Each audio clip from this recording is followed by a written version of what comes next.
Open Your Eyes is brought to you by the Belize Bank. Our country, your bank.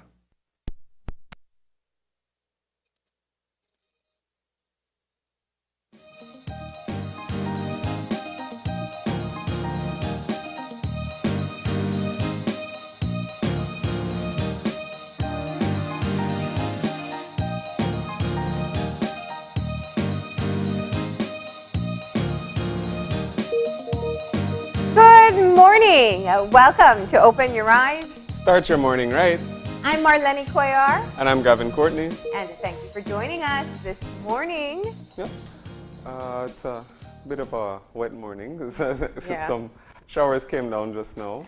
Oh, I hear the disappointment in your voice. Oh, yeah, the you beautiful know. mornings are not with us today. I know, especially compared to Tuesday. Yeah. But we are going to get into our weather forecast in a right. few. And actually, we've got Francisca Wellington on the line. Good morning. Good morning, Mr. Gavin. How are you, Francisca? I'm good. And how are you guys? I'm doing pretty good. Hoping to hear some better news about the weather. Okay, well, I guess when you were going to work, you saw the cloudy skies, right? Definitely. Felt a slight shower too. Yes. Well, what the reasoning behind all of this is because a stationary front is near Yucatan, and it has produced some moisture overall. So for today, we'll be seeing cloudy skies, we'll be seeing a few showers, and possible isolated thunderstorms. Oh, okay. And what about our winds? Okay, the winds have backed up to the east and northeast. Will be blowing at 5 to 15 knots and producing choppy seas. And our temperatures, let's talk about those. Okay, for this afternoon along the coast, we are seeing a maximum of 86 Fahrenheit. Inland, 87, and the Maya Mountains, 78. And then overnight temperatures, we'll be seeing 74 along the coast, 68 inland, and 61 up in the Maya Mountains. And so what does our outlook look like then going into the weekend? Okay, Friday night, and part of Saturday, we'll continue to see this kind of weather condition. And then we'll even be seeing periods of light rain along with the showers and the possible isolated thunderstorms.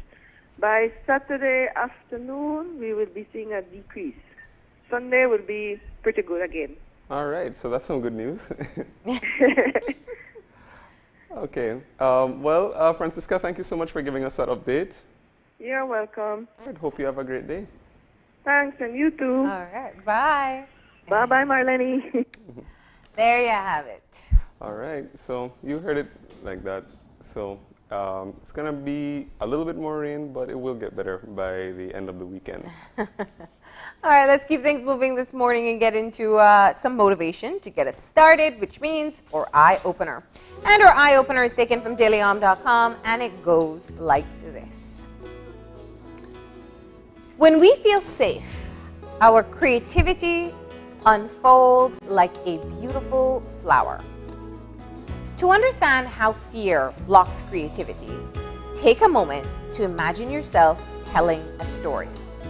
First, imagine telling the story to someone you love and who loves you. You probably feel warmth and energy as you fill in the details of your tale to your friend's delight. Now, imagine telling the same story to someone who, for whatever reason, makes you uncomfortable. The wonderful twists and turns, the fine points and colorful images that unfolded in your mind for your friend probably won't present themselves. Instead of warmth, energy, and creativity, you probably feel opposite sensations and a desire to close down. When we feel unsafe, whether we fear being judged, disliked, or misunderstood, our creative flow stops. Alternately, when we feel safe, our creativity unfolds like a beautiful flower without conscious effort. Before you sit down to be creative, take a moment, bathe in the warmth of this feeling, and then fearlessly surrender yourself to the power that flows through. That's a great eye-opener. Yes. And yep, and it's funny because as you were reading and as I was thinking about it, I was thinking about the part that spoke to when you were around people that you're comfortable with, and if you're telling a story, and the differences that makes. And my mind specifically went to one of my friends actually, and we're always telling her.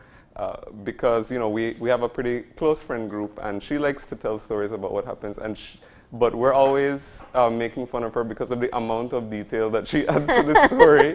And I was thinking, and I think that that's just a natural consequence of everybody's relaxed, everybody's sitting, so she just feels like she could talk freely. Yeah. And so just whatever is coming to her mind, she'll be like, I went here and I went to this store for this one day, but I had bought this hair before and I was wearing jeans, and then I saw somebody there and she was wearing a pink, and I was like, why do all these but of course it's painting a very colorful picture, and making getting all of us more involved in the story. Yeah. And I think that it's a real testament to what the eye opener is talking about, because I mean, even myself, I can relate sometimes to that as well.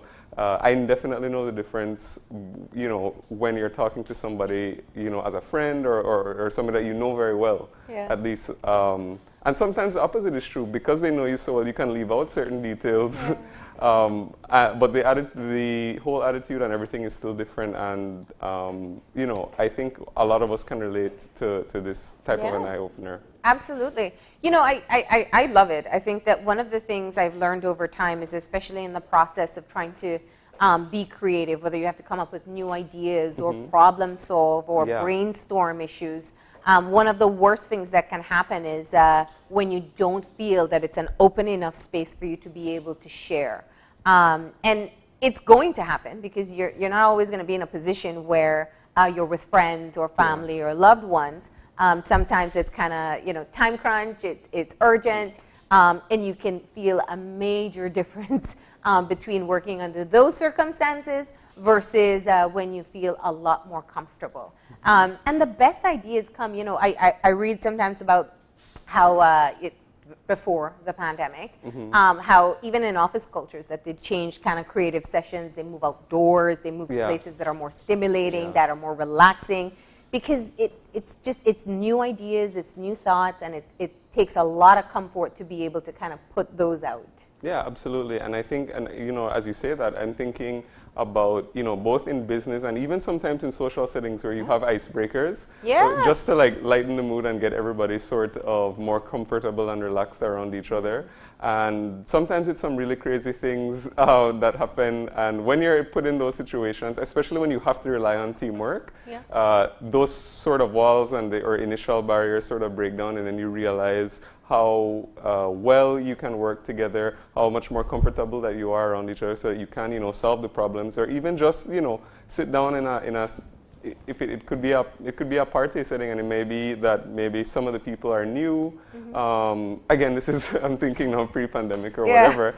But whenever if you're having to be introduced to new people, sometimes it can be pretty nerve-wracking, and so it can be good to have that sort of icebreaker to make you more comfortable, and that allows you to be more creative and then show who you really are. Absolutely. So, and I think for me the final point of the eye-opener is really the best takeaway.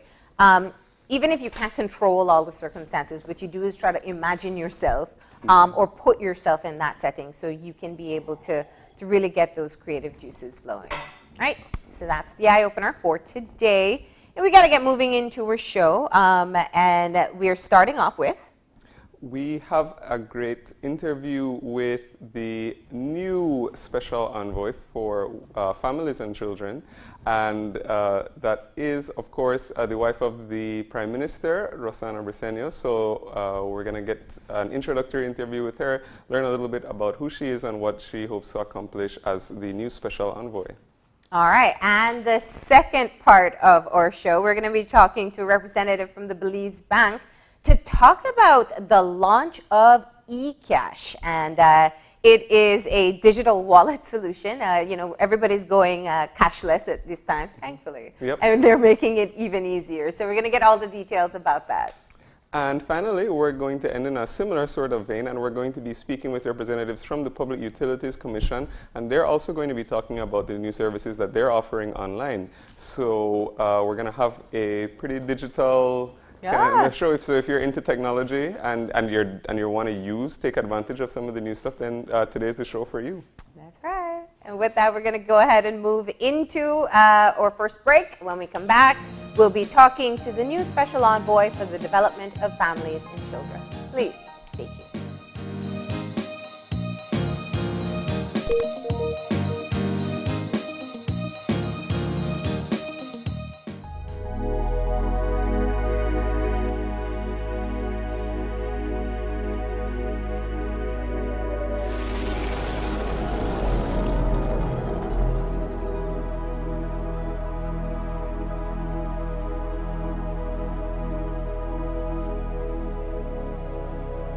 Es un hecho que puedes obtener servicios ilimitados con Smart.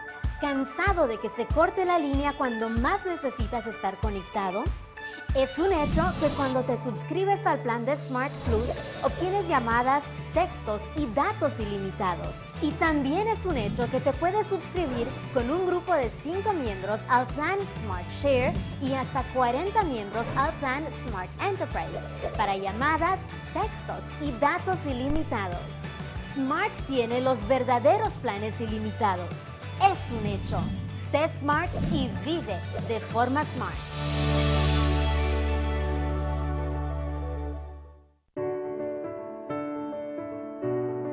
Everyone is at risk of catching COVID-19, so it's important to quickly recognize signs and symptoms of the infection. The most common symptoms are fever, dry cough, and tiredness or fatigue. Some people may also have sore throat, aches and pains, stuffy nose, or diarrhea. But a few people have also reported pink eye or conjunctivitis, headache, loss of taste or smell, a rash on skin or change in the color of fingers or toes. Emergency warning signs that require immediate medical attention are extreme difficulty breathing, severe constant pain or pressure in the chest, becoming confused, unable to talk or move, bluish lips, face, fingers, or toes. For more information, call 0800-MOH-CARE. Help keep Belize safe. And we'll be back in a few, so stay tuned. Thanks, Jen. Hey there, we know you have to head out to work shortly, but don't forget that you can stay tuned by watching us on our Facebook live stream. Find us at Open Your Eyes BC, and you can continue watching there. You can also download Facebook Watch on your streaming device, and you can watch at your own convenience. And for all the behind-the-scenes fun, follow us on Instagram at OYE Belize. So, find us and follow us today.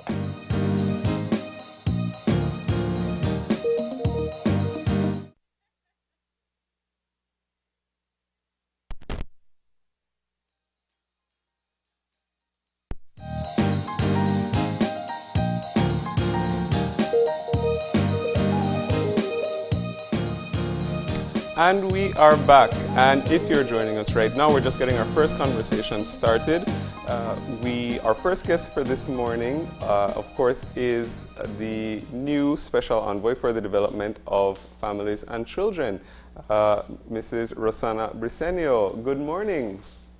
Good morning, everyone. It's nice to be up so early with you guys. Oh yeah, well, it's definitely nice to have you here. Of course, we want to say congratulations first of all, and look forward to some of the work that you're going to be able to do as the new Special Envoy. But before we get into all of that, why don't we start by telling our viewers just a little bit about you, where you're from, what you do, and whatever you'd like to share about a little bit about who you are. Well, I guess by now everybody knows my face at least. I was born in Orange Walk. All my life, I have a family of 4 children, all grown up. I am presently the principal of St. Peter's Anglican School, and my interest has always been special education. As an educator, I feel that there is so much that can be done. We have made great steps and strides in Belize, but we have a way to go. I love to cook besides teaching and being a principal. My passion is cooking. I feel it de-stresses me. And as a mestizo girl growing up, I had to learn to do the tortillas and the fried jacks and all of that. So, and do those. So that means next time you'll bring breakfast. I can buy orange walk tacos. Oh, see? Yeah, so.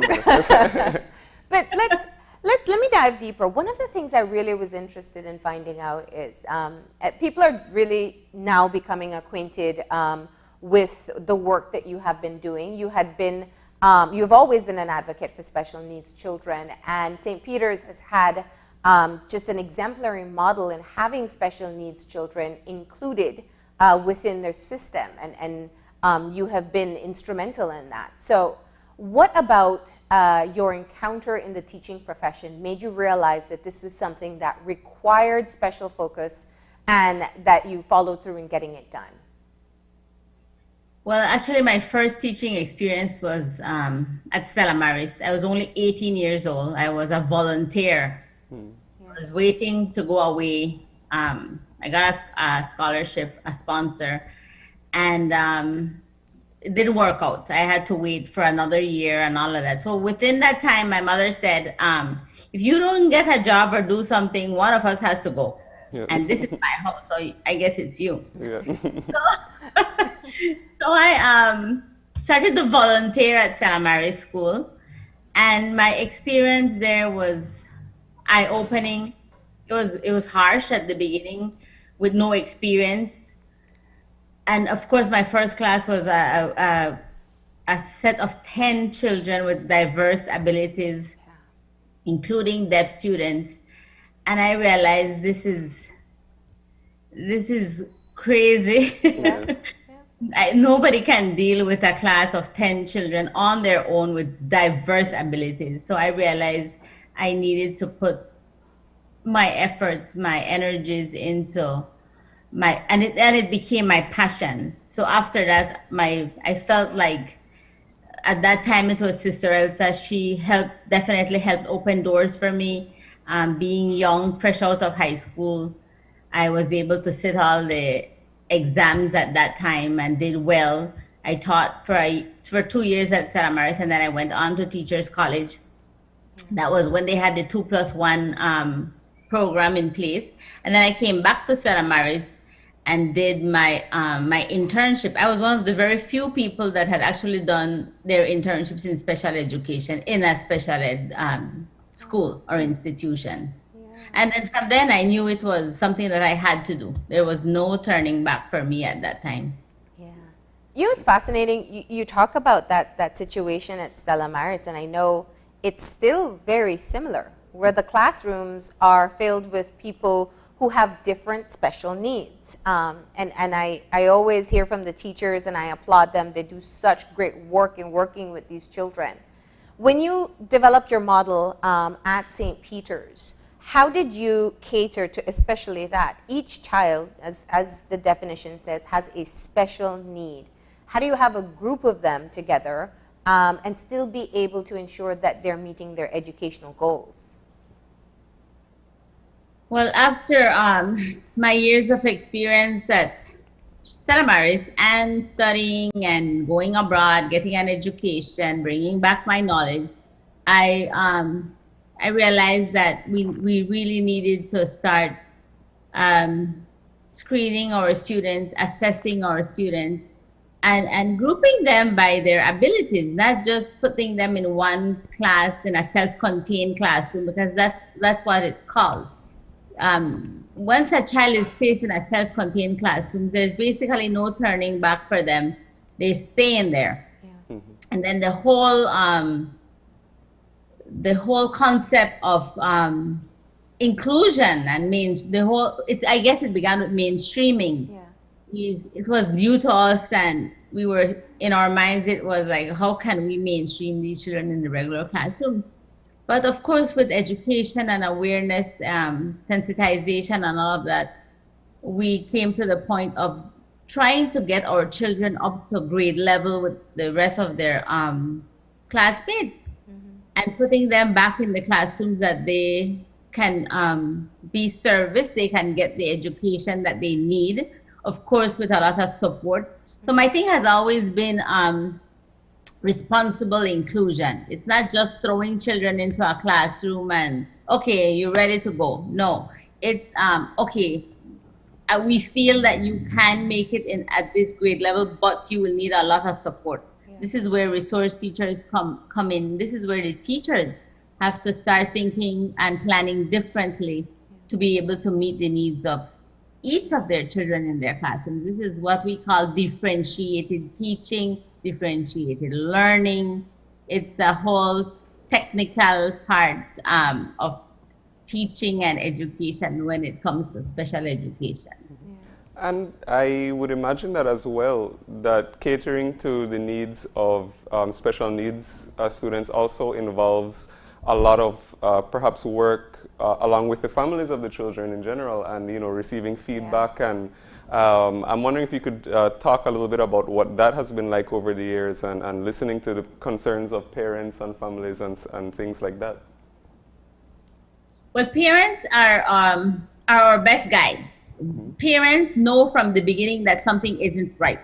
Because as parents, we like to compare our children with other children. Oh, Gavin is smarter than Danielle, or Gavin walked before Danielle, So parents are our best indicators, although they can be very short. And when I mean short, they don't want to just say everything, they keep things in. A lot of them are in denial until they realize, something is not right here. Because my son is still not talking. He's 5, he's 6. And you know what, when we look at the whole developmental growth of children, some children just take forever to speak because they have no need to, until you find out that there is something really going on. But I think by now, at least for our center, and I can speak about maybe in our country, parents have become the biggest advocates for their children. They know that we need their support. They need our support. So I think we have come a long way with parents. They obviously, like, as every parent, they want the best for their children, and they want their children in school. And we have gotten to the point, at least that in our environment, my work environment, that parents are demanding services for their children. And the little or the lot that we have to offer is better than nothing at all. Do you still hear or see of a lot of stigma around disability? Oh yes, definitely. It's a big deal. Even as adults, I know that we have many NGOs in Belize that are still struggling and fighting for the rights of persons with disabilities. Because of the stigma, they have no access to education, they have no access to employment. As soon as they see someone in a wheelchair or they're deaf, like, okay, I don't think that person is qualified, not giving that person a chance. So it's still there. The stigma will never go. I think it has gotten worse. I know for a fact that at St. Peter's, our school was stigmatized. In Orange Walk, everybody felt that all the children that couldn't learn, at that time they used to use the word dumb children, go to St. Peter's, and many parents did not want to send their children to our school because they felt, oh, no, you don't belong in that school. All the children there have special needs. Now that I guess we have proven ourselves that we offer more than special needs services, we're getting a lot of transfers into our schools from the other schools, because the parents feel that maybe they're not getting enough assistance from the teachers in the other schools, and they feel that our school can perform miracles. But I think we have a lot of miracle workers in our school.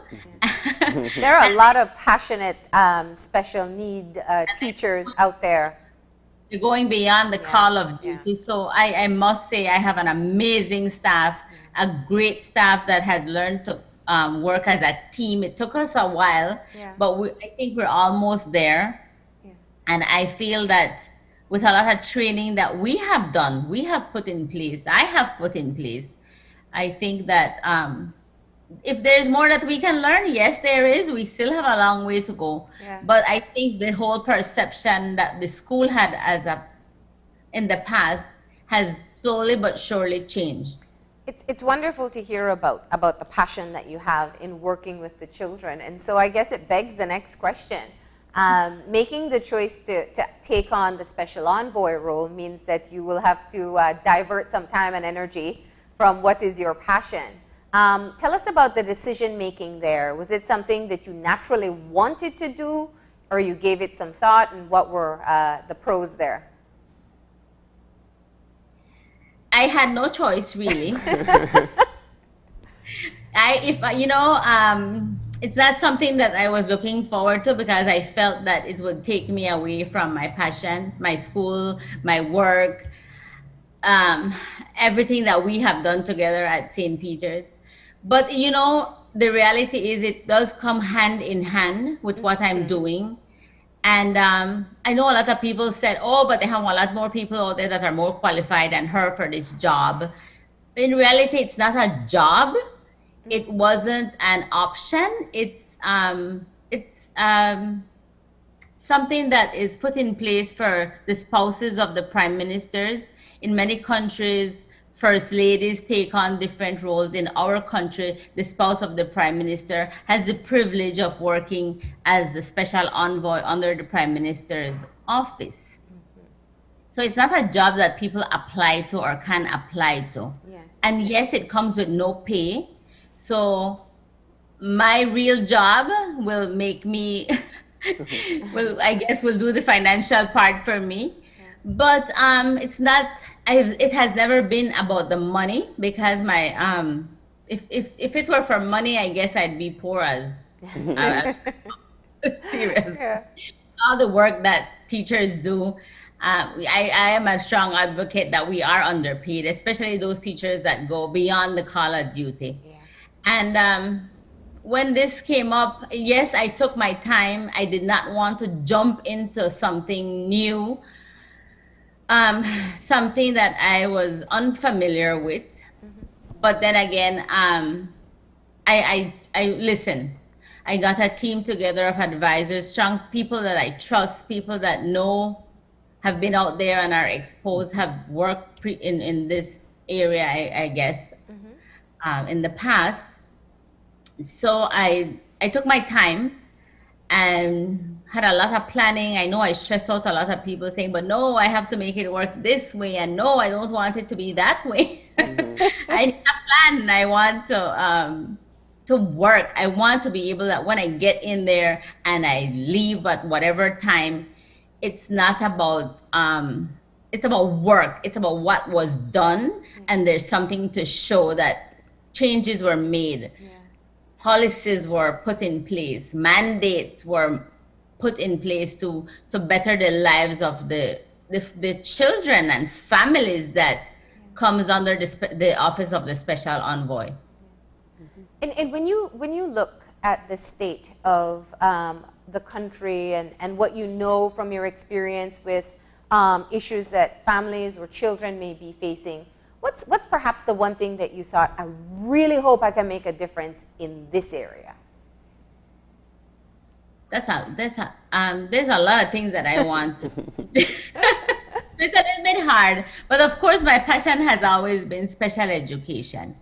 I think we have come a long way. Belize has been a part of the Convention of the Rights of Children and with persons with special needs from the 90s, from early years, and we have ratified, Belize has ratified, has recommitted to these conventions, but they're really not being put in place. They're not being observed. And because I feel it's not mandatory, there is no real law that says you have to do this and you have to do that.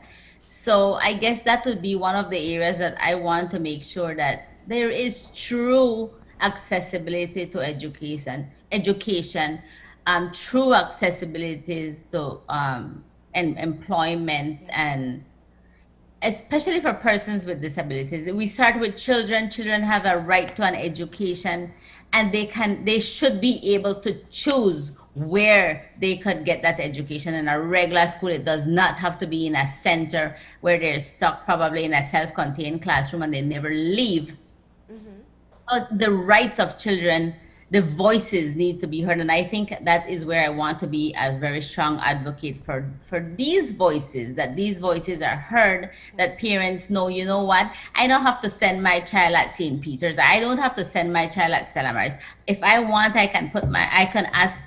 could demand, I don't know if that's strong of a word, but if I want my child to go to any other school in Belize City, for example, let's just say from the top of my head, St. Joseph or BHS or BES or whatever. Yeah. My child should be able to get into that school, and services should be provided for my child, whether he has a special needs or not. Interesting. And then another area that I feel is super important, especially right now during COVID, these times of COVID, where violence against women and has escalated to a point that it's like an everyday thing. This has to be addressed. Our women need to be protected, because once the woman is protected, the family is safe. And it's all inclusive of the family. It's not just the mom or the woman in the house, it's the family. So I think that's the reason we decided, because it wasn't a decision that I made on my own, that it has to be inclusive of families. The family is the foundation of a home. So I think my two areas for the beginning that I want to start with would be those two focus areas. You know, as you clearly noted, the special envoy is a role that you now assume as the wife of the Prime Minister, and you've been clear to say that you're not, collecting a salary, you're not putting together or expending resources on the work that you do. But that comes with its challenges, because when anything happens pertaining to children and anything happens pertaining to the degradation of a family or families, they'll look to you and say, well, where's Miss Briceño in all of this? Are you prepared? I mean, what's your plan in being able to respond to the different things that may come up over time? Well, it already started. People think that I'm hiring and I have a lot of jobs to offer and I'm getting resumes all over the place being sent to me. No, I'm not hiring. I'm not even getting paid, as a matter of fact, so I can't pay you. But I also have gotten a lot of volunteers that are willing to work along with the office, and they come with their strengths and their passions too. So I have, I think I can definitely work with volunteers. And yes, the office does cater to an assistant. It's not a big salary, but it's something that can help that my assistant live or survive. But when I see and I hear of all the issues that I am expected to solve and to make a difference, yes, I think my voice is very loud and it has always been very clear. But I think working hand in hand with the different ministries like human development and education and health, this is where I can be an advocate for these women, these families, these men that need support, that can need to be guided to the institutions, to the ministries that can help them. That's why they're there. So it's going to be a teamwork effort. I am going to be working very closely with Minister Valderramos She is super ready and willing to assist, and that is also one of her passions. So I know that with partnerships, teamwork, creating merges and just working together, I think we can be able to make a big difference and actually help people, help them by trying to find ways of them getting a job, or once they send in their resumes, we can, if they know of something that's open, that's available, then we can use our voices to guide them as best as possible.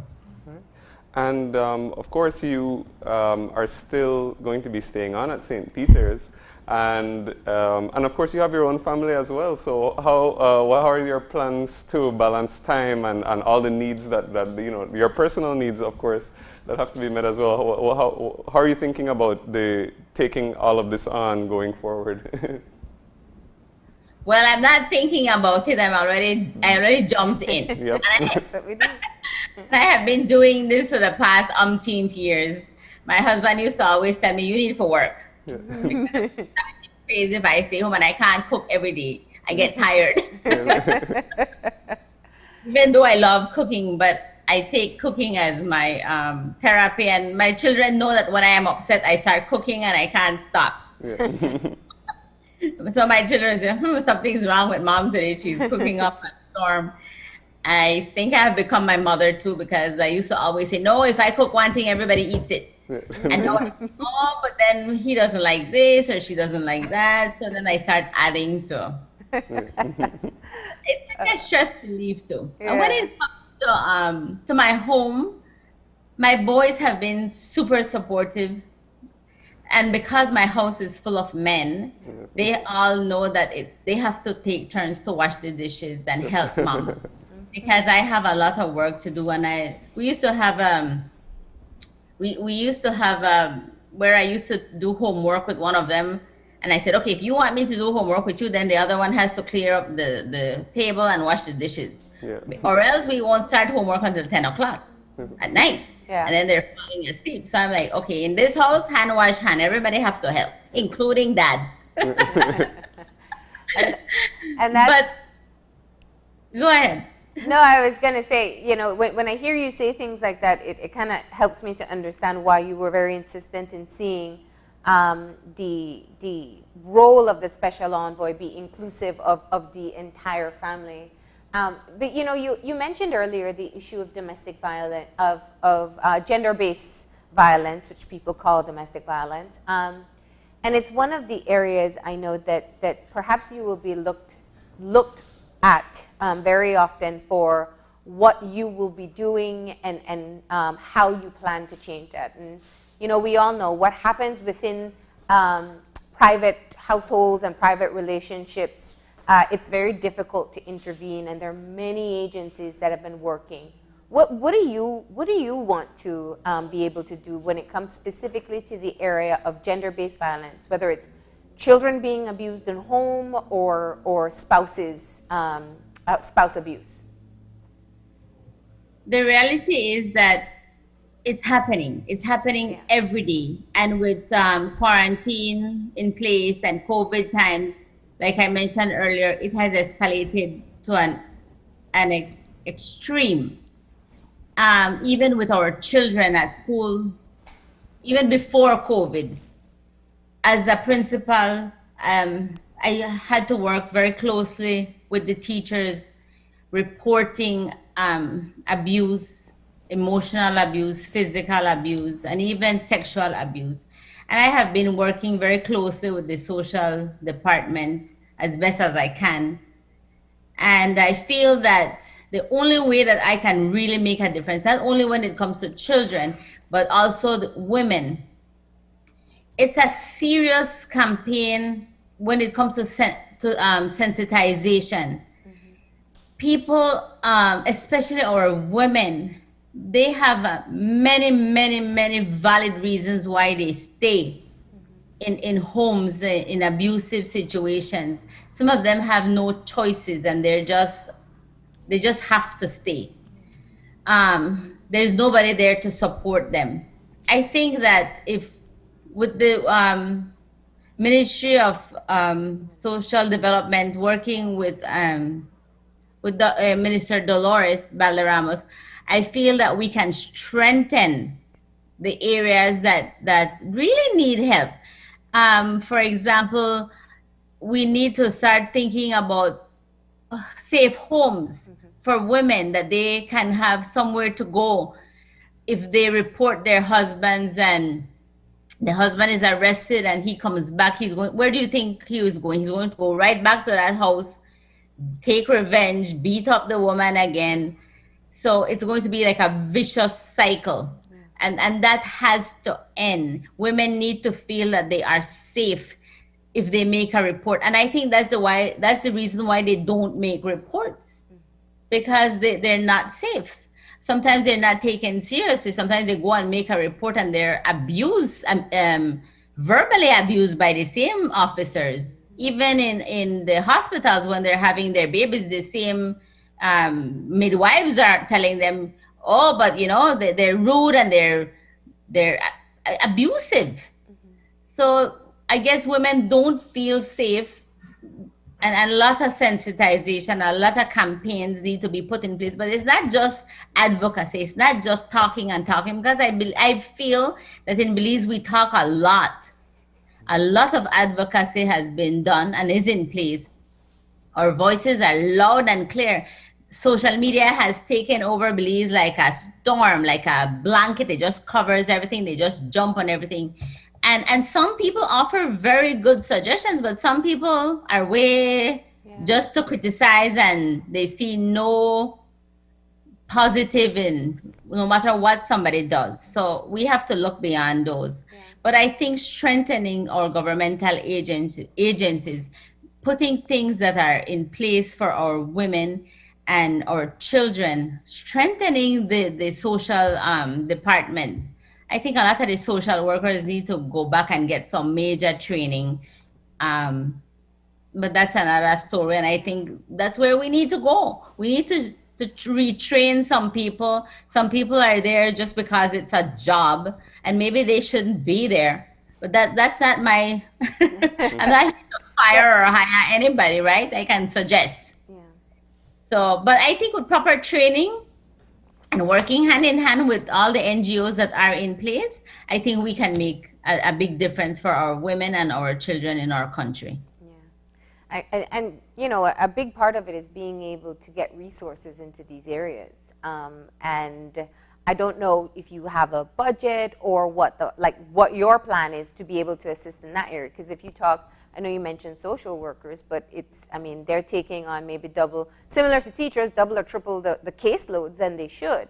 And it happens in many different areas where people are working directly in the social sector. So have you looked at ideas as to how you can get more resources to strengthen some of these institutions and even create additional resources like safe houses and the additional services you spoke of? Yes, I have been looking at possibilities, not by myself, with a team of advisors and with the persons that are of interest that I need to be working with. There are many NGOs out there that are willing to donate, to provide funds to Belize. What Belize needs is a strategic plan. They need to see that their monies will go where the needs are. Accountability is of utmost importance here. People will not give you money and then you don't know, you can't tell them what you did with their monies. So if we are going to be reaching out to international donors. Donors, sorry, yes. It's early, I haven't even had coffee, sorry. We need to have a plan, a strong plan, a strategic plan that says, I want to partner with your organization, or can your organization work with us? This is my plan. This is the plan that I have for Belize. This is what Belize wants to put in place. Maybe I believe that they're seeing something that's solid, that's structured, that is feasible. they would be more willing to assist us. It's all a matter of advocacy, lobbying for funding, because the reality is that everybody is going to these same sponsors. In Belize, when there's a fundraising, everybody goes to the same business people over and over. So we're depleting the little bit of funds that we have. Like I said in my launch, I think that if some of the NGOs are willing to ally with the governmental agencies, and we can strengthen these areas where we can pool the resources, we can strengthen our personnel or the people that are needed to do the work. I think it's going to be a better way to work together than trying to fund every different NGO or just the governmental agencies. When we have strong NGOs out there that are willing to work with the governmental agencies to provide the services, to provide the needs that our women, our children, our families need. So I believe it's all about creating allies, merging, pooling our resources to make it go a longer way. Yes, we need to advocate. Yes, we need to fundraise. And I am positive that we have a lot of international sponsors out there, but they need to see that you are serious. They need to see a strategic plan. All right. So it's been really interesting hearing your thoughts on what you hope to be able to accomplish as the new special envoy for the development of families and children. So the work has started already? Yes, it has. All right. So we'll look forward to future conversations. And since you love the kitchen, we'll have to sample some of your cooking. Yeah, for sure. Don't invite me to do a cooking segment. All right. Well, now you gave us the idea. All right. But thank you very much for joining us this morning. We wanted an opportunity to hear from you and to do the first introductory interview to hear what your plans are. Best of luck. Thank you very much. All right. And with that, we are going to take a break. Yep, and when we come back, we are going to be speaking with a representative from Belize Bank and talking all about the launch of their new eCash. So we'll be right back after the short break, so please stay tuned.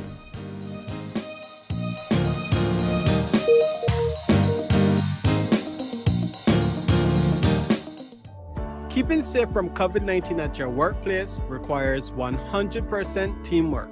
You can keep earning while keeping yourself and others safe by doing some basic things. Wear a face mask at all times in the workplace unless you are alone in your own private space or office. Wash your hands frequently or utilize alcohol-based hand sanitizers and avoid touching your face. Disinfect surfaces like doorknobs, tables, desks, and handrails regularly. Increase ventilation by opening windows or adjusting air conditioning. Limit visitors and deliveries to the workplace and use appointments where possible. Attend meetings virtually as much as possible, and when not possible, hold meetings in open, well-ventilated spaces or rooms that allow for everyone to be 6 feet apart. Stay at home if you or a family member at home are feeling sick, or if you have been in contact with someone who tested positive for COVID-19. Keeping the workplace safe also requires that employees act responsibly when away from work. Practice social distancing and good hand washing hygiene. Avoid large gatherings and avoid unnecessary exposure to others. Protecting others means protecting yourself. Together, we can defeat COVID. In partnership with the British High Commission. Todos estamos en riesgo de contraer la COVID-19, por lo que es importante reconocer rápidamente los signos y síntomas de la infección. Los síntomas más comunes son fiebre, tos seca y cansancio o fatiga. Algunas personas también pueden tener dolor de garganta, dolores y molestias, congestión nasal o diarrea. Pero algunas personas también han reportado conjuntivitis, dolor de cabeza, pérdida de sabor u olor, sarpullido en la piel o un cambio en el color de los dedos de las manos o los pies. Los signos de alarma de emergencia que requieren atención médica inmediata son dificultad extrema para respirar, dolor constante y severo o presión en el pecho, confusión, dificultad para hablar o moverse, labios, rostro, dedos de las manos o de los pies azulados. Para mayor información, llame al 0800-664-2273. Protejamos nuestra salud.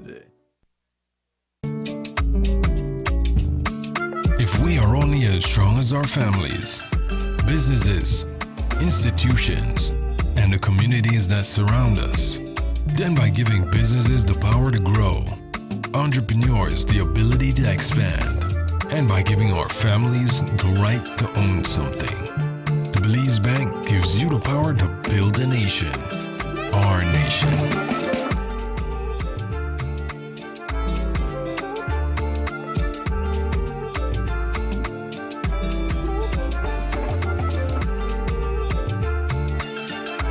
We are stronger together. The Belize Bank, our country, your bank.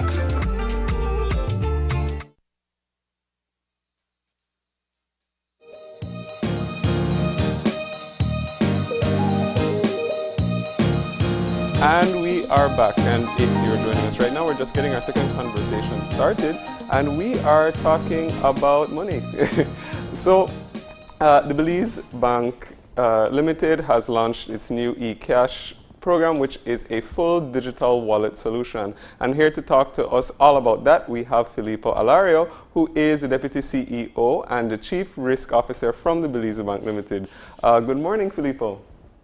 Hi, Gavin. Hi, Marlene. Thank you for having me.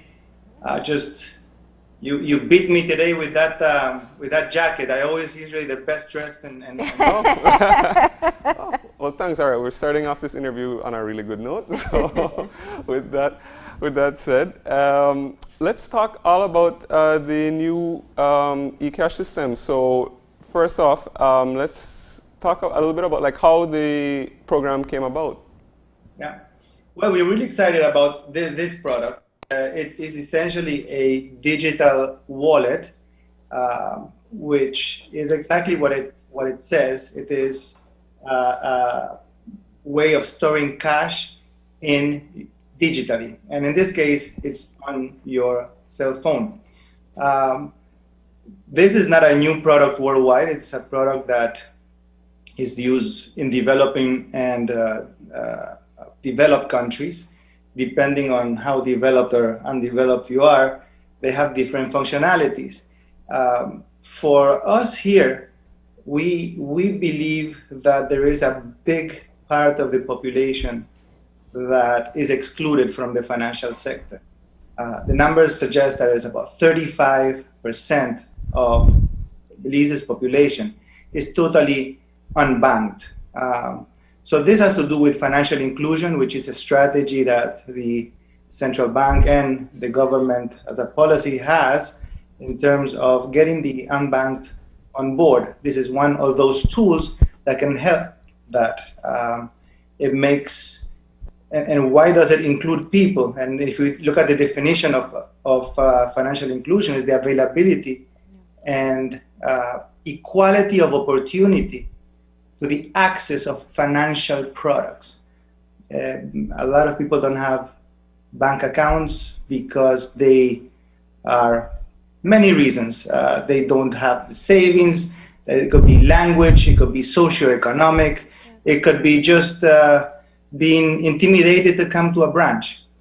With an e-wallet, once you have a phone and you can download an app, you are a user of an e-wallet. You can transfer funds on a daily basis. You can receive money. You can send. You can get your payments. You can buy stuff. You can buy things online. So that is essentially what it is. What would you say is the biggest shift? Because we've seen a migration to online services for banking for some time, incrementally so. Whether it was accessing your bank accounts online, whether it was being able to get text message alerts. What will eCash now offer that will change how we are interacting? Most importantly, I think ease of use, affordability, and the convenience that provides you to get into to get the product, right? So if you have a phone and you can download any app, Marlene, you are a wallet user.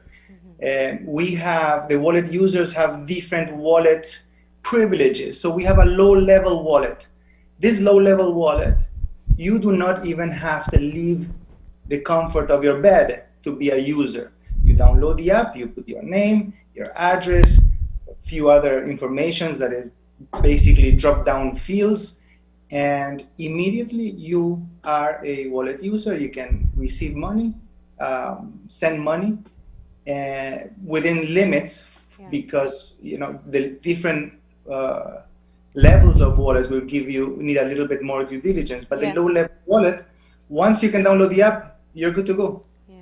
I think you touched on what would be my next question, which is looking at how do you ensure two things: safe banking, but also keeping within the regulations that are established for the banking sector. Okay, safe banking. We are using a well-known solution that it's being used in Europe and Africa. They're opening an office in the US.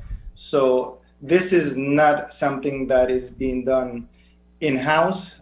This is a proven technology. So we are very comfortable in terms of safety. Yes. It is extremely safe. If you refer to safety in terms of losing your phone, there's also two levels of authentication of security. When you have your phone, you have your passcode to come in.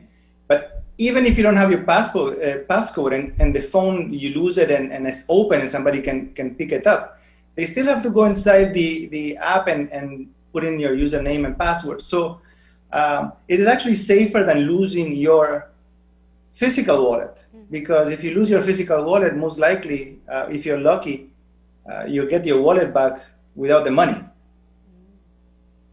Yeah. And if you never get your phone back, you can still access the money in there on another phone. Absolutely. Okay. Absolutely. So that covers part of the safe banking part. But how about keeping up with the compliance that's required in the banking sector? And that is what I was referring to, the low-level wallet. Under the National Financial Inclusion Strategy, the central bank, the Financial Action Task Force in the Caribbean and in France, they have allowed banks to use a soft touch approach to the unbanked.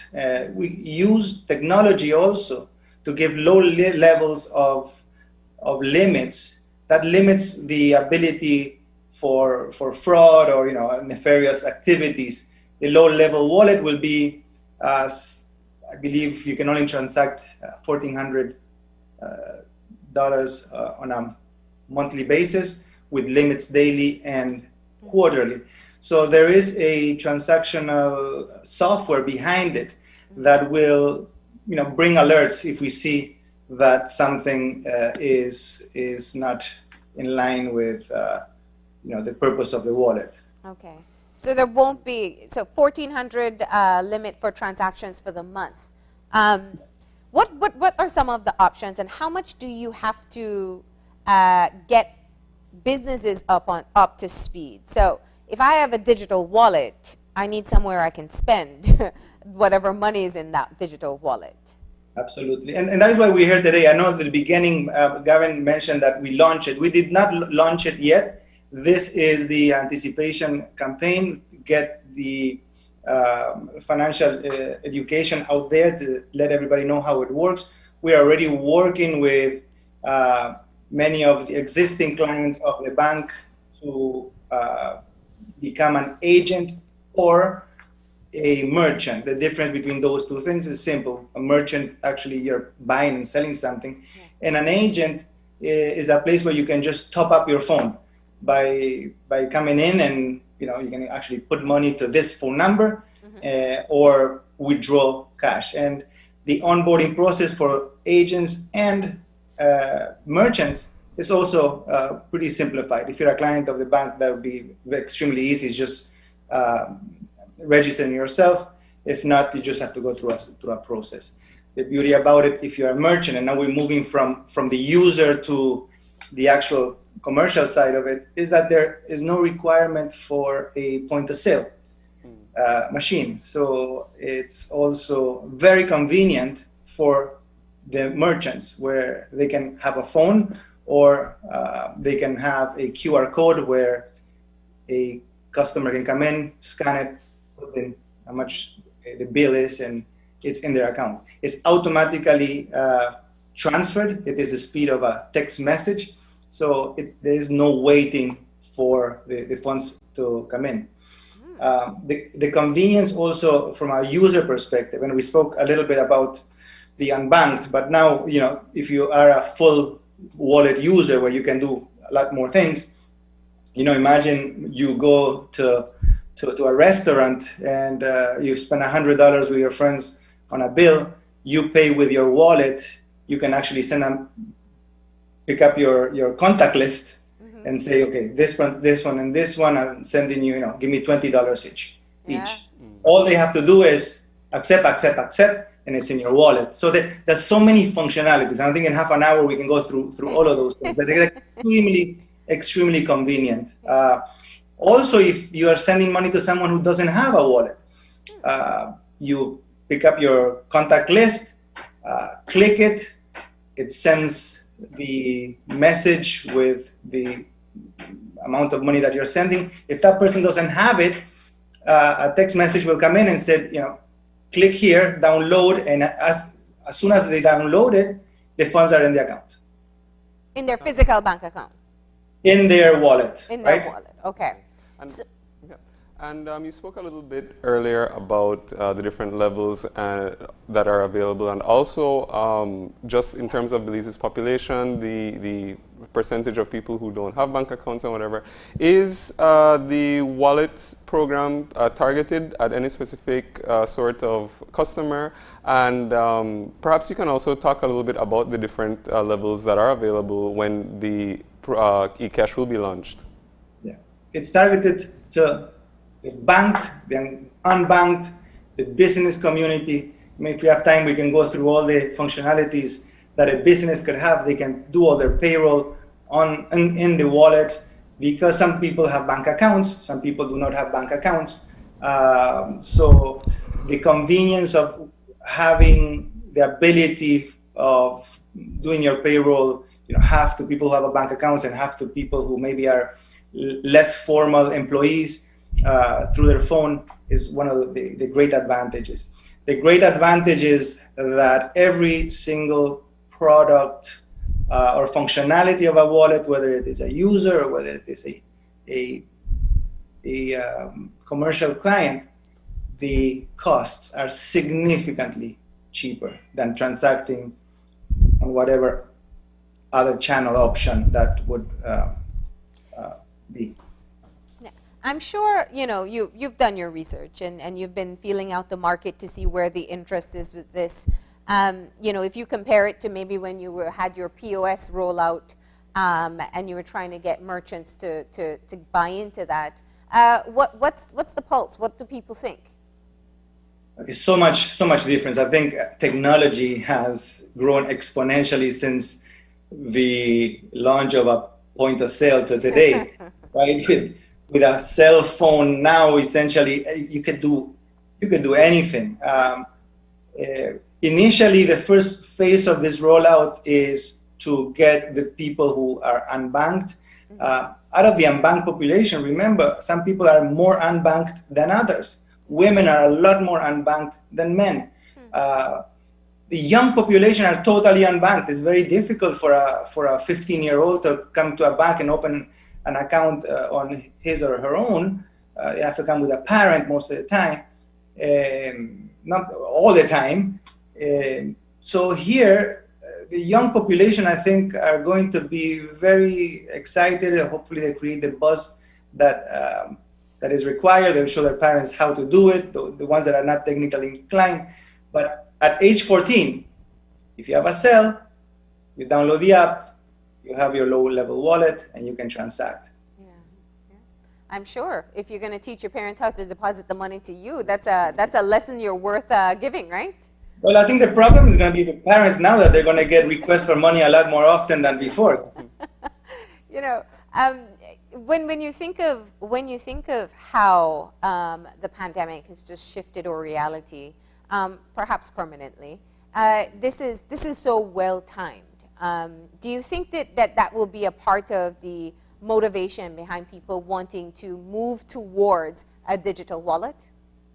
Absolutely, Marlene. Let me tell you, this cannot come at a better time. You know, hopefully, it should have been done before. The technology has been out there for many years, and I think that all the ducks are lining up in a row for making the market, making this product a reality. You know, the regulator has been very instrumental, right, in being able to approve, you know, the low-level use of the wallet.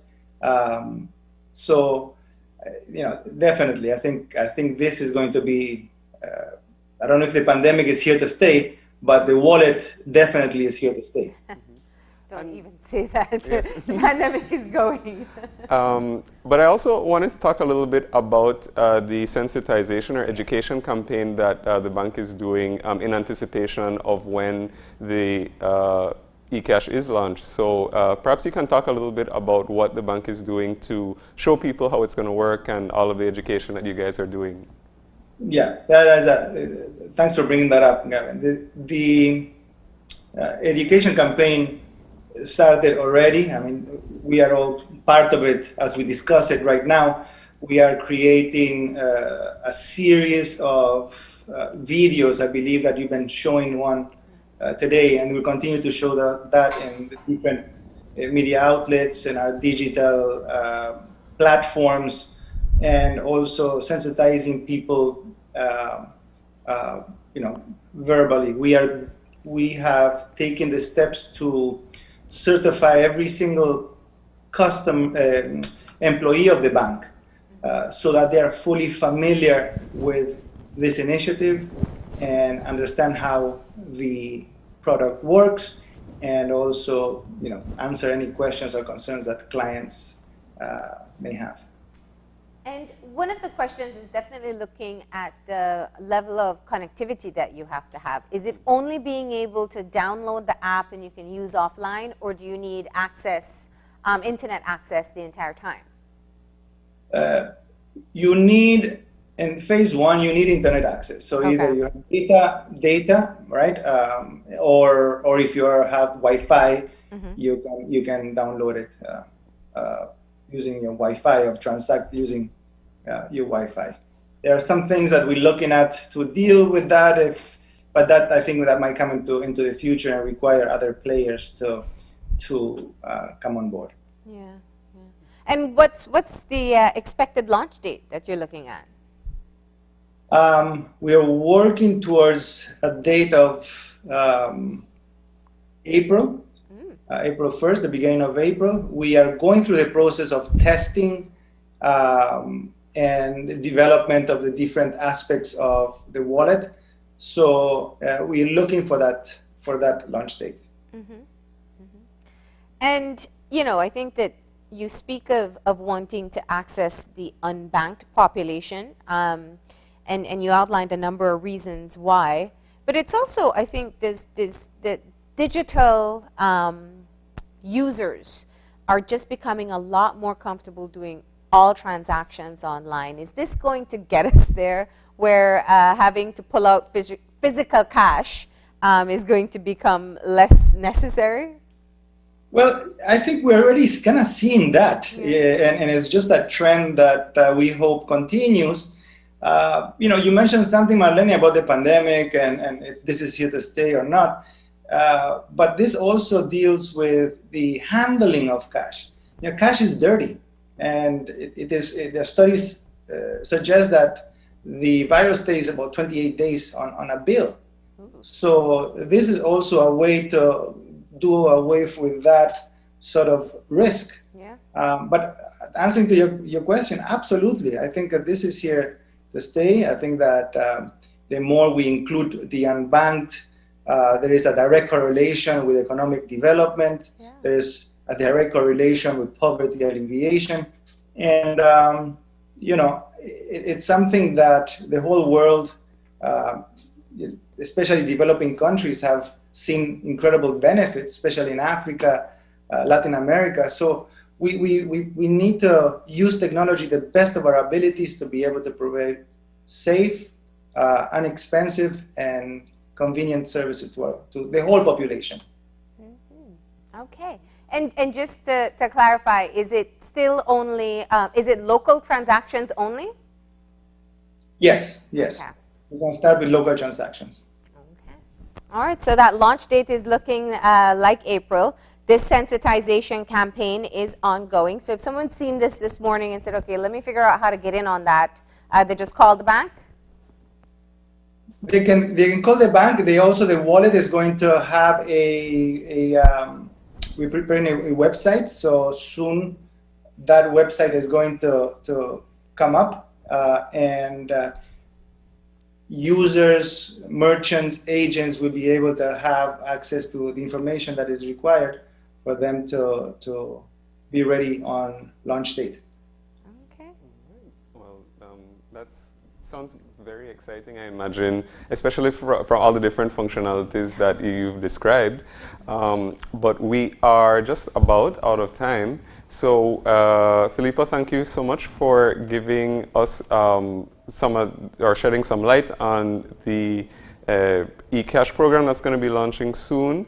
We definitely look forward to hearing more about it, and of course, for when it actually starts. So, thanks for coming in and talking to us this morning. Thank you, Gavin. Thank you, Marlene. Nice to be here. Okay. All right. And with that, we are going to be taking another break. And when we come back, we are going to be talking about something somewhat similar. But the Public Utilities Commission is going to be telling us all about the online services that they are going to be offering. So please stay tuned, and we'll be right back after a short break.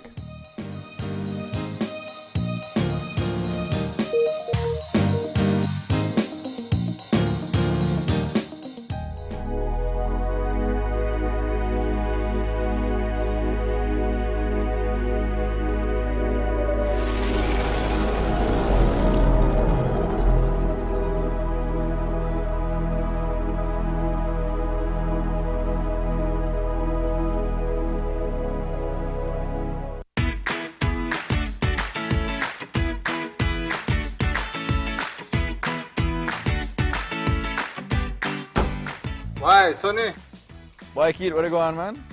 I actually come see you because I need to buy a stack of them plastic plates and cups for my grocery shop because I run low. Boy, I stopped importing that thing since April 15th, And I just routed the last batch, must be about like 3 weeks back, Man, do I usually have anything? What are you going on? Check this, right?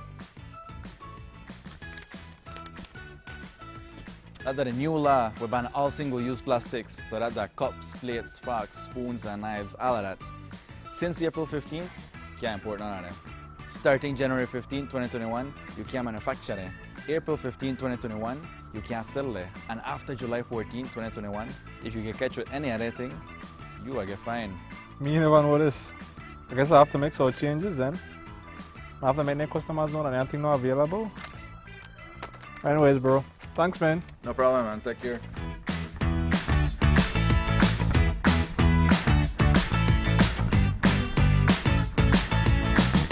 Es un hecho que puedes obtener servicios ilimitados con Smart. ¿Cansado de que se corte la línea cuando más necesitas estar conectado? Es un hecho que cuando te suscribes al plan de Smart Plus, obtienes llamadas, textos y datos ilimitados. Y también es un hecho que te puedes suscribir con un grupo de 5 miembros al plan Smart Share y hasta 40 miembros al plan Smart Enterprise para llamadas, textos y datos ilimitados. Smart tiene los verdaderos planes ilimitados. Es un hecho. Sé Smart y vive de forma Smart.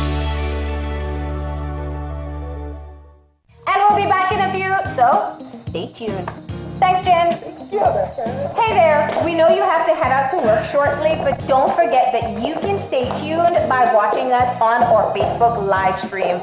Find us at Open Your Eyes BC, and you can continue watching there. You can also download Facebook Watch on your streaming device, and you can watch at your own convenience.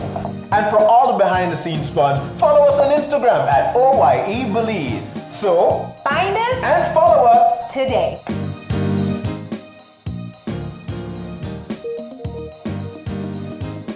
When someone you love becomes a memory, the memory becomes a treasure. Channel 5 introduces the Daily Obituaries. The Daily Obituaries will broadcast all death and funeral announcements and memorials to honor your loved one's life and memories. The Daily Obituaries airs on Channel 5 prior to the evening newscast, with subsequent repeats at 10 p.m. and 12 noon the following day. It will also be placed online on our social media platforms, all for a standard package fee. Celebrate their lives and memories with Channel 5's Daily Obituaries. Honor in life and reverence in death.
If you have a cough or a sneeze, cover up to the right thing, please. Boys and girls, the entire family, help protect the weak country. Wash your hands properly. Wash your hands regularly. Soap and water is all you need to scrub and rub naturally. Coronavirus, seriously, it took over the world practically. Stealing lives with no remedy. Yeah, make everybody feel cautiously. Boys and girls, the entire family, help protect the weak country. Wash your hands properly. Wash your hands regularly. Soap and water is all you need to scrub and rub naturally.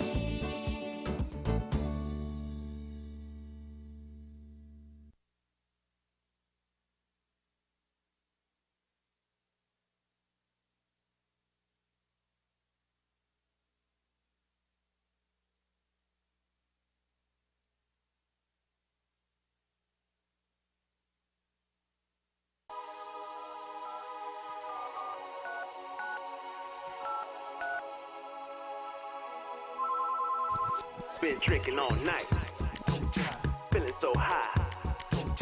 Better not try, won't even try. Been drinking all night, feeling so high. Better not drive, ain't gon' try. Been drinking all night, feeling so high. Better not drive, ain't gon' try. If you're drinking and driving, I'm not going with ya. If you're drinking and driving, I'm not going with ya. People die every day, I'm not going with ya. I'ma find my own way, I'm not going with ya. It's okay, I'll wait. Even good people make mistakes. I don't wanna realize when it's too late. Drinking and driving is never safe. If you're drinking and driving, I'm not going with ya. If you're drinking and driving, I'm not going with ya. Been drinking all night, feeling so high. Better not drive, ain't gon' try. Been drinking all night, feeling so high. Better not drive, ain't gon' try.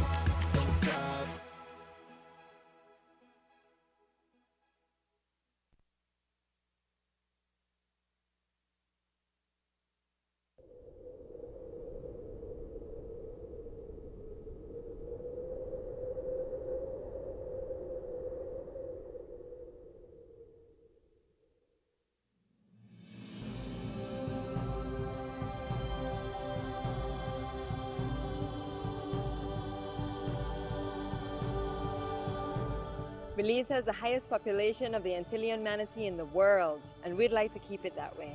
The Sea to Shore Alliance and our partners have been fighting to protect our environment and these endangered manatees. Each year, however, their death rate continues to increase rapidly due to watercraft collision, destruction of coastal habitat, entanglement in fishing gears, garbage pollution, and poaching. Yes, poaching. These animals are in dire trouble and they need our help. It's our responsibility as Belizeans to protect what belongs to us. In order to create a safe environment and future for our aquatic friends, we must act now. Respecting no-wake zones and manatee habitat is important. Practice sustainable fishing methods and properly discard damaged fishing gear. People throw garbage everywhere, except in the garbage can. Garbage stops here. When we safeguard important habitats such as mangroves, seagrass beds, the barrier reef, and our marine lives, we are safeguarding our livelihoods. I want you to look after my future. What about me? When I grow up, I want to see manatees. We are asking for your support, and we thank you for recognizing the importance of manatees and their habitats. Thank you for caring. Big thank you from our aquatic friends. I am a humanitarian. I am a humanitarian. We are humanitarians. Protect. Protect. We protect. We should protect our manatees. We must protect them. Protect what belongs to us. Protect ours.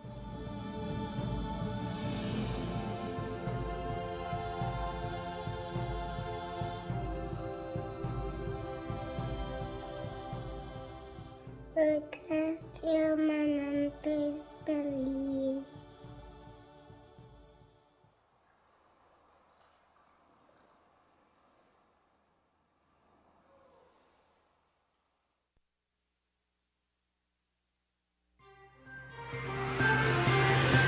Today's COVID update is brought to you by Fulltech Systems, your technology center, where you'll come for the price but stay for the service. And we're back. And if you're joining us right now, we are just getting our third conversation started, and we are keeping things in digital realm. And we are now talking with the Public Utilities Commission, and they are going to be sharing some, shedding some light, on the online services that they are now offering. And joining us for this conversation, we have Mark Usher, who is an engineering officer with the electricity sector from the Public Utilities Commission. Good morning, Mark. Sir Gavin and Martin, Miss Marlene. All right, how are you this morning? I am very good. I'm up. Yep. Thanks for that. I give thanks for that. I hope everything goes well in Barbados. Love that place. Yep. So, yeah. So let's talk a bit about one of the things that the online services that's now being offered, and this is specifically for getting your electrical license? Okay, yes, Marlene. Yeah. So what happened, as we all know, with the COVID and all the restrictions and everything, and the difficulty that everyone who have a job, whether you're employed or you're self-employed, the difficulty that you have to get your work done, it's difficult. So the PUC have been looking at ways to make it easier.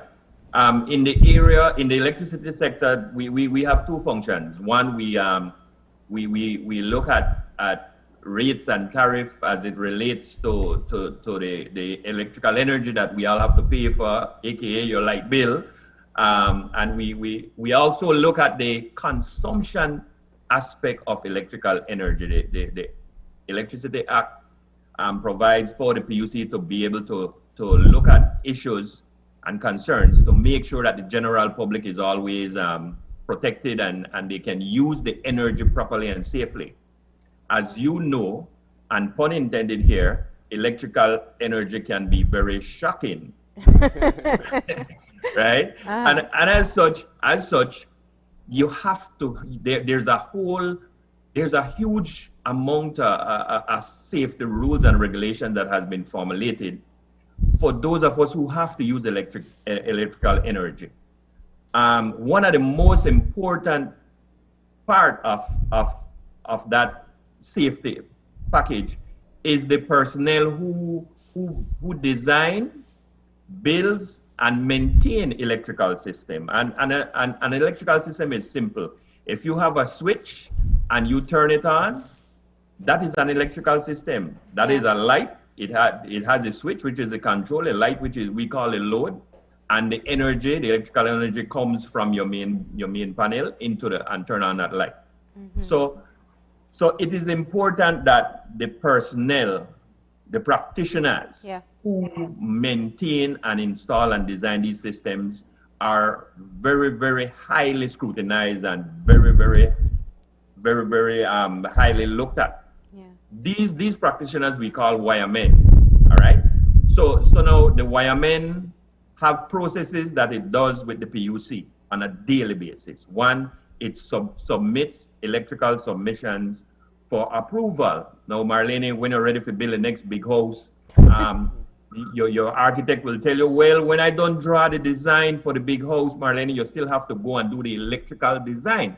Mm-hmm. And your architect would be correct, because that is a critical part of the process that you need before you can move and start construct that pretty house where you want to build, right? Mm-hmm. So electrical wiremen have to submit to the PUC for their designs, right? Now, how that have been done is it is a walk-in or a mail-in process, but it is a physical copy that is being sent to the PUC.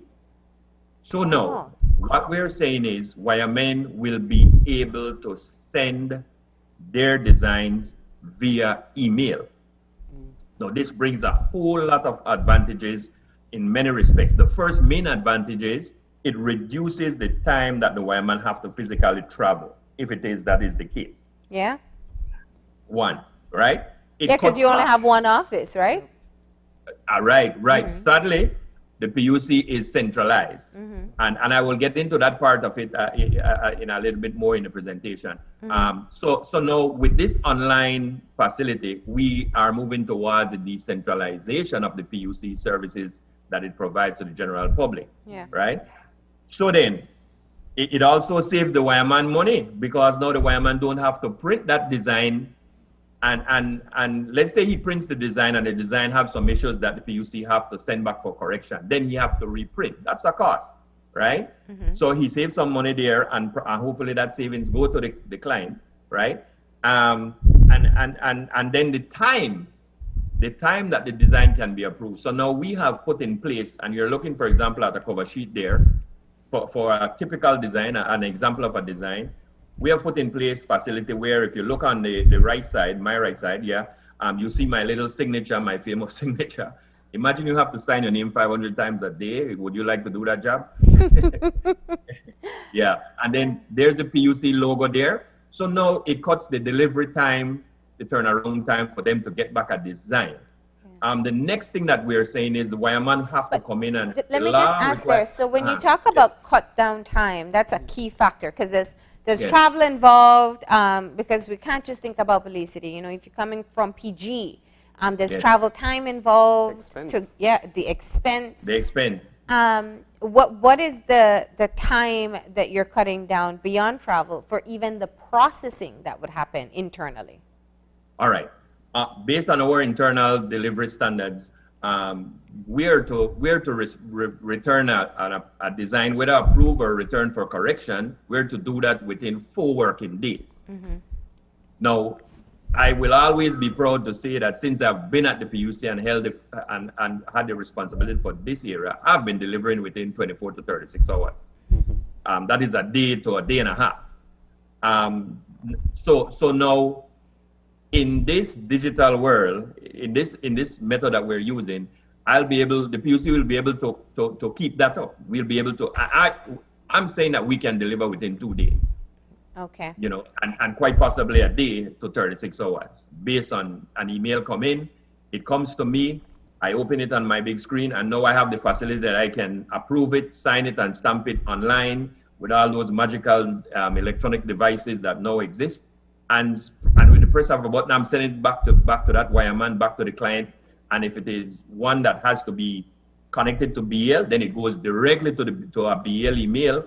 And it can be processed. So we're looking at probably reducing the time by at least 24 to 36 hours on an average. And you jumped ahead there and talked about the other service that you can submit online, which is the request that will have to be forwarded to BL. Correct. So now a second thing that the wiremen have to do is when it is your project. Now Marlene don't get the contractor, gone through the process, get her stuff licensed, and now the contractor is building the house and it's almost ready to be connected, right? So now that wireman who has been doing the installation for your house, that wireman has the responsibility to submit a certificate of no object. Let me get the correct name. It's an electrical installation form. And it's basically a fit for turn on certificate. We call it a fit for turn on. Yeah. Which is a certificate that BEL requires. Normally, BEL will not process your submission if they don't see that certificate. And see, for the process of safety to work, let me say this loud and clear. BEL and the PUC have to be working hand in hand. And I must say that 99% of the time, that is what is happening. Because the PUC is responsible to make sure that your wireman does the correct job, use the correct materials, and that sort of stuff. Yeah. So when the PUC stamp and sign that certificate, it's the PUC saying that we have no objection to you proceeding, you the homeowner proceeding with your connection to BEL. And then BEL, in receiving that certificate, BEL feels comfortable to say, well, you know what? The PUC is saying that we can move, so let us move. Yeah. So that's the other thing that now the wireman can submit that certificate, fill out that certificate, and take a PDF, make a picture or a PDF copy, email it to the PUC at submissions@puc.bz, and we look at it. If it's a submission that requires inspection, we do the inspection, and that is returned approved, or if there's any issues with correction, then it is returned accordingly. Then I was going to ask if there's any mechanism built into these services for tracking. In other words, will I know the status of where my application is, whether it's been forwarded to BIA, whether it's still waiting for approval? Lovely question. And my IT engineer, Errol, will love the answer that I'm about to give. One of the things that we are working on at the PUC is we are coming up with and Errol is the lead on this. he's designing and putting together a super e-platform. Our e-platform now will allow us to because when you start receive and send on the e-platform, you have sign a date and time stamp automatically. Currently, we have been using manual processes, and manual processes makes it harder for you to do tracking, for example. So I am thinking that based on error feedback, we're looking at probably by June, the second quarter this year, we will be able to have that fully up and running. But currently, the tracking is basically manual. You would call, for example, when you submit to the PUC, the wireman is immediately given a receipt just to say that it was delivered to PUC. Yes. And then you're told that within 4 working days, you will get your response. Like I said, I have been delivering within 24 to 48 hours, which is a maximum of 2 working days. And so then the wireman would call or just come in automatically. And in many instances, they come in, the item is ready. If the client wants to be involved, the client can also call. And once he or she references the wireman who made the submission on their behalf, then it can easily be tracked. But it is not it's more manual than anything else. But once we start move towards the online platform, and this temporary emailing process increases the tracking capabilities that we have in-house now for the PUC. And what about ensuring that you're getting information from legitimate wiremen? I know that there are many people who understand the trade, but understanding and practicing is completely different from being licensed. Very important question. I cannot underscore this critical point first and foremost. Because of the deadly and explosive and dangerous nature of electrical energy, I will say to the nation over and over again, there is no such thing as a cheap wireman. You know, I mean, oftentimes homeowners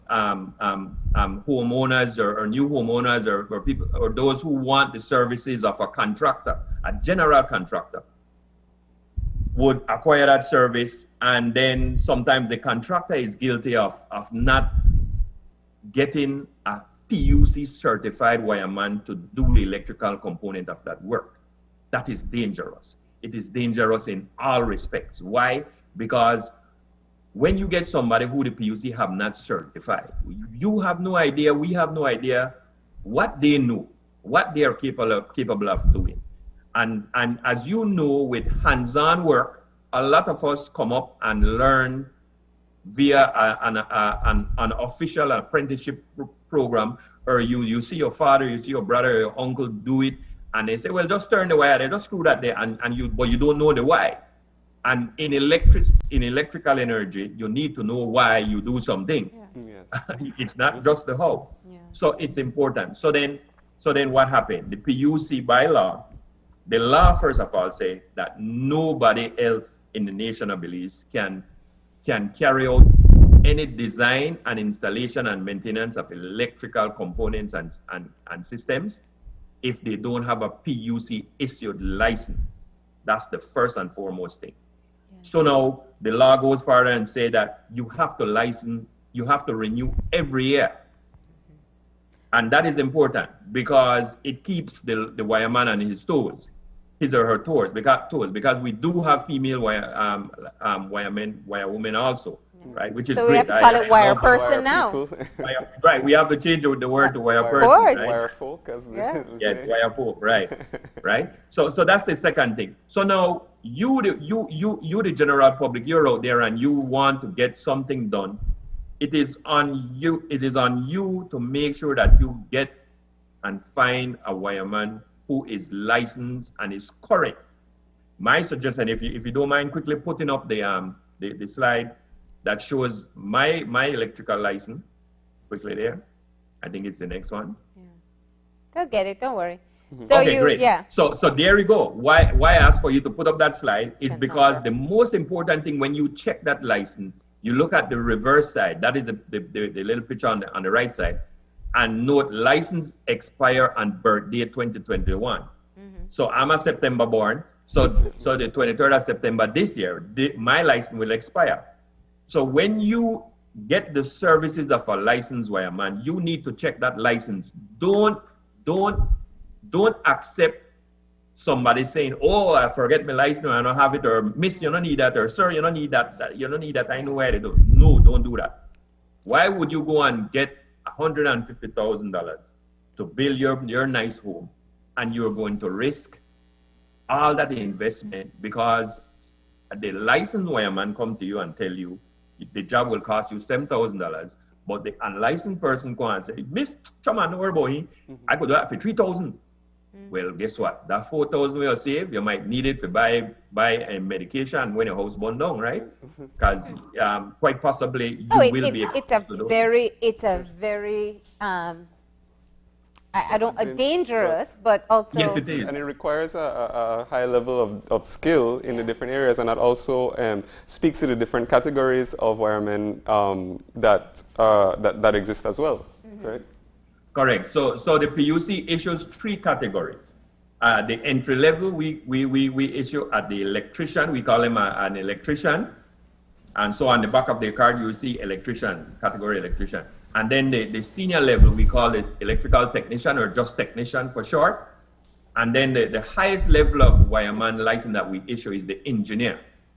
All right. And of course the level goes with what they are allowed to design, as well as what they are allowed to work on without supervision. For example, an engineer can design and build any size electrical system. You know, they can do a design for a second princess facility, a hotel, or that sort of stuff, and they can do that job. But an electrical technician can't design that size, but can work on a job like that. You know. Now, as you see there, we saw the need to come up with a fourth category that we call the apprentice wireman. And here's the reason. Here's a young man or young lady who fresh out of high school or fresh out of IT vet program, have done the level 1 and level 2 program, and now wants to enter. Or not even say that. Here's a young man or a young lady who have no electrical background at all, but they want to get into the field. And now, let's say at FT Williams or another company decide that they need some what we call casual labor. You know, you need some hands for do pulling of wires and those sort of stuff, drilling and all of that. So now, if you go and hire that young person and that person don't have a license, you will be in contravention of the law. So then the PUC is saying we will now start issue apprentice wireman license where there's no exam. You almost don't have to have any electrical or technical background. You just have to want to be in that industry, in that area of work. So what that does, that makes you be able to come in and look at the industry and work in it for a while and say, okay, this is something I want to do with my life. Then you have acquired, let's say, 6 months to a year worth of hands-on training and skill. Then you say, okay, no, let me go and apply for my next level license, and you move right up the ranks. So that is the call. I can imagine how it's very helpful, especially for people who do need the extra hands, but don't. I mean, you know, if somebody's an electrician, they maybe don't want to be doing other aspects of the job. But let me ask a question from the public standpoint. Are there published lists of who all are licensed electricians, right up to electrical engineers, so that I can do my due diligence to ensure that the person I'm hiring is actually licensed? Yes. In the Electricity Act, it mandates that the PUC must publish the list every year, twice in the Gazette, officially. That's the official publication. So we do it twice a year. And the PUC website, www.puc.bz. That is where we keep a list. We keep the current list and we refresh it because we don't renew like everybody renew January, everybody renew June. We renew on your birthday. All year round. It's a moving list. It's a moving list. So you can go on the PUC website and you can see that list. You can call the PUC at any one of our numbers, or even email us info@puc.bz, and we'll be able to give you that list or send you that list. What we won't do is to recommend a certain wireman, or you know, if you're looking for an engineer, we'll tell you, okay, there's 5 registered engineers. We can't tell you who to choose. We should not tell you who to choose. If you're looking for a technician and it's in Orange Walk, we can sort the list and we can tell you there's 51 technicians in Orange Walk. Here's the names, here's the contact number. See which one you want. We hope from the PUC end that all electricians, all wiremen who have a license live up to the requirements and conditions of their license, which require them to perform their duties according to standards. The standards that we use is called the National Electric Code. It's the one used in North America and Canada and this part of the world. We have PUC guidelines that they must follow, and BEL have some critical guidelines when it comes to interfacing. That you see that point where the where the cable from BL connects to your house, that is called your service entrance. So BL have some strict guidelines where that is concerned, and those guidelines are critical because it makes life easier for everybody. Once it is done correctly, BL can come, provide the service, and you are good to go from there. All right. Well, we thank you for letting us know all the online services that are now available, and it clearly is going to make things a lot easier for people as they're trying to get their job done. And Mark, we appreciate you coming in to explain it all for us. I really appreciate the time, and you will hear much more from the Public Utilities Commission as we ramp up our presence in the with the general public. We understand the nature of the work that we have to do, especially in the electricity sector, and as such, we will take up that responsibility. And let me just finally say that as part of the phase 2 of the decentralization process, it is our hope that the PUC will soon have office presence, if not at every district, at least in every zone. So if we say we have 4 zones, and we have currently the central zone, which is Belize City with an office, we're seeing where this year, quite possibly, we will have presence in the west, the south, and the north zones. And that in itself will make our services much easier to access. I want to tell everybody, continue to remain safe, follow all the protocols. You know, it's a challenge, but you know what? We are Belizeans and we are 501ers, and we know how to rise up against all challenges, right? That's right. Absolutely. All right. You stay safe too, Mark. Thank you. Yeah, okay, bless. With that, we're going to go ahead and take our final break, and we'll be back.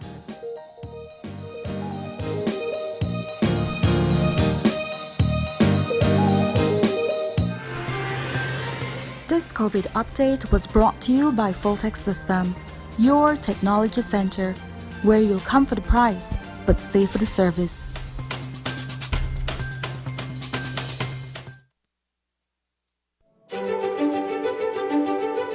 Technology is ubiquitous, and it's transforming how, when, and where we work.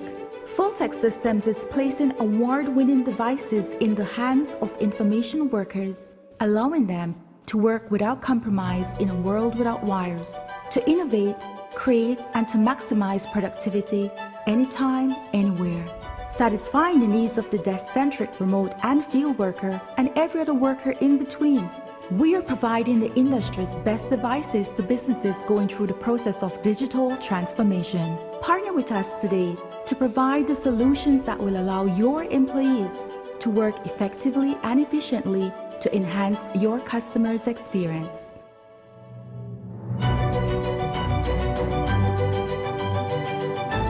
Fulltech Systems, your technology center, where you'll come for the price, but stay for the service. It's a fact that you can access unlimited services with Smart. Tired of being measured or cut off when you need to be connected? It's a fact that when you sign up for Smart's Plus plan, you get unlimited talk, text, and unlimited data. And it's a fact that you can sign up with your group of up to 5 members for Smart's Share plans and up to 40 members for Smart's Enterprise plans for unlimited talk, text, and data. Smart has the true unlimited plans. That's a fact. Be smart and live smart.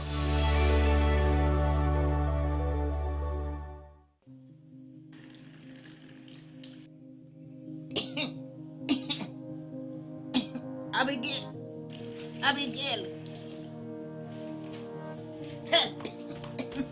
Yes, Gran? Abigail, I can't breathe well. Granny, we need to go to the hospital to get you checked out. No! I'm fine. Yes, Gran, we need to go now to get you treated. Now, before it's too late. No. Grandma, we need to go for all of us. No. Stop. If you are having flu-like symptoms, please call us immediately for medical guidance. If you have chronic conditions such as diabetes and you're experiencing symptoms such as shortness of breath or chest pain, please also seek medical attention immediately. We've lost a lot of people this year. We don't want to lose you too. Please seek help if necessary. Call us at 0800-664-2273. Continue to wear your mask at all times.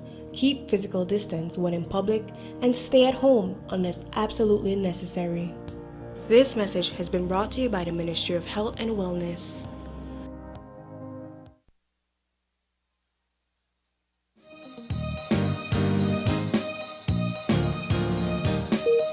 And we're back. Yep, and we're just wrapping up our show right now after a bunch of pretty interesting conversation that we had this morning. Of course, we kicked off our show with an interview with the new special envoy for the development of families and children, Mrs. Rosanna Briceño. So we want to thank her for coming in this morning, telling us a little bit about her and about her plans that she hopes to accomplish over the period of her tenure. You know, I think that was a great conversation this morning. We got a little background, and of course, hearing about her passion for special education, special needs children, and of course, all of the ways in which she hopes to contribute to a lot of the causes that are close to her heart. Yeah.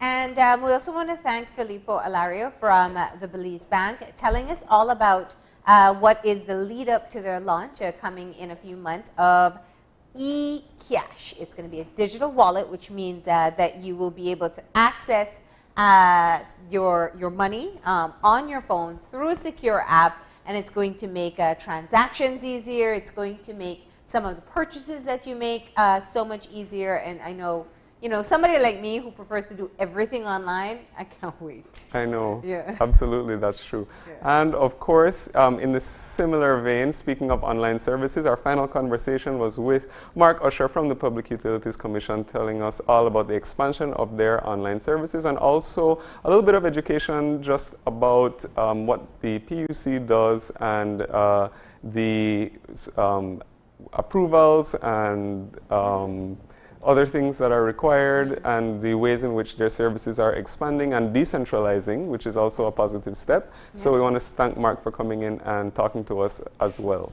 You know, just in closing off, I think one of the things that I always say on the show, it's you got to find, if not the silver lining, at least the silver thread. The pandemic has been particularly challenging, but it seems to be fast-tracking or creating the initiative behind getting services easier and accessible to people across this country. So kudos to them on being able to get that moving.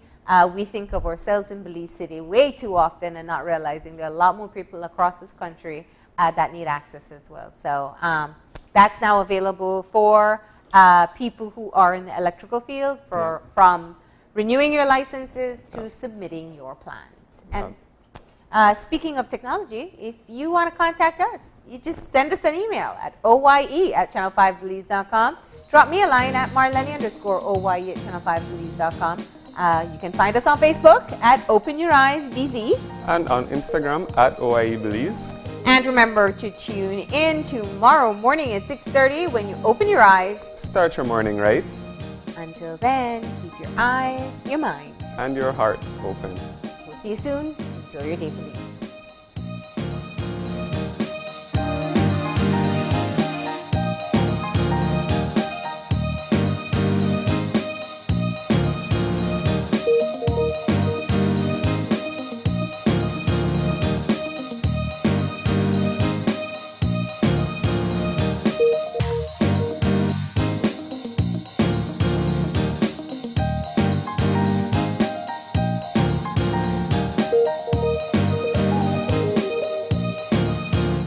Open Your Eyes was brought to you by the Belize Bank.